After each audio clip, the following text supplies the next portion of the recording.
ओम शांति। इस शरीर का नाम बीके अवधराज है। आइए सुनते हैं एक महात्मा और चोर की कहानी। कैसे एक चोर महात्मा के मात्र एक छोटी सी सीख को अपने जीवन में लाकर अमल में लाकर कैसे वह चोर से युवराज बना। महात्मा और चोर की जब मुलाकात होती है तो महात्मा जी कहते हैं चोर से कि क्यों यह चोर चमारी वाली ज़िंदगी आप जी रहे हो, इसमें क्या रखा हुआ है। कम से कम आपको अपने दिन में प्रतिदिन आपको मंदिर जाना चाहिए, भगवान की पूजा पाठ करना चाहिए, जप तप करना चाहिए। तब चोर ने कहा कि ये सब मुझे नहीं भाएगा, ये मेरे बस की बात नहीं है, कुछ ऐसा मार्ग आप मुझे बताइए जो मेरे लिए सहज हो। तब महात्मा जी ने उनसे कहा, चोर से कहा कि हाँ ठीक है, आप एक काम ये कर सकते हैं कि जो भी मतलब आपको मतलब पराई स्त्री दिखे उसे आप माता या बहन के रूप में, आप स्वरूप में उसे देखिएगा। तब चोर को मतलब यह बहुत ही भा गया। उसने बोला ठीक है, मुझे ये काफ़ी सहज है, मैं इसे अपने जीवन में अमल करूँगा, ये मैं ठीक है। उसी नगर के पास में राजा था जिसकी पत्नी को मतलब 12 वर्षों से मतलब पुत्र नहीं हो रहा था। इसी एवज में वह राजा ने उस पत्नी को अपनी रानी को 12 वर्षों के लिए मतलब वह त्याग दिया था। उससे मतलब एक अलग जगह पे मतलब उसे अपने कुछ साथियों से, अपने सैनिकों से मतलब अलग रख के मतलब उन्हें उनकी देख रेख के लिए मतलब उसे छोड़ दिया था। 12 वर्षों से मतलब उसे मतलब एक तरह से उन्हें काले पानी की सज़ा ही मतलब रानी को दे रहे थे वो राजा। इतने में मतलब चोर का मतलब उस रानी के घर में प्रवेश करना चोरी करने के लिए, और वो प्रवेश कर जाता है। तब देखती है रानी में देख लेती है, और इतने में मतलब वो देखते हैं मतलब जो उनके साथी थे, जो वो मतलब अपने उस वेशभूषा में नहीं थे लेकिन सादे वर्दी में थे वो राजा के मंत्री। तो उन्होंने मतलब तुरंत मतलब जाके राजा को मतलब सूचित किया कि ऐसे ऐसे मतलब रानी के कमरे में कोई आया हुआ है।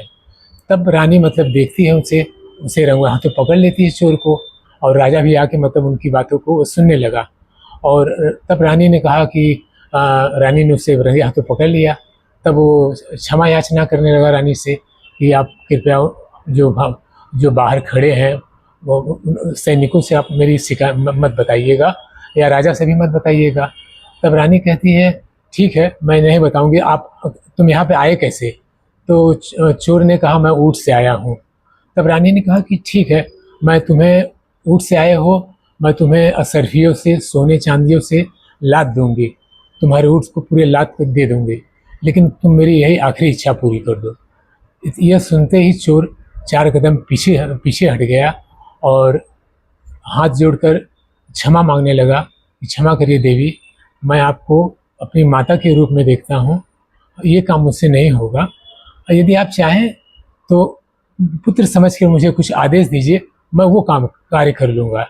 ये सुनते ही रानी एकदम प्रभावित हो गई उसके उत्तर से, और राजा भी सुन रहा था। राजा भी मतलब तुरंत अपने सैनिकों को कहकर उस चोर को मतलब अपने राजमहल में ले गया। राजमहल में ले जाने के बाद राजा भी मतलब काफ़ी प्रभावित हुआ। बोला मैं इतना ईमानदार और इतना ऑनेस्ट चोर मतलब पहली बार देख रहा हूँ, बताइए बताओ आप, तुम्हारी क्या इच्छा है।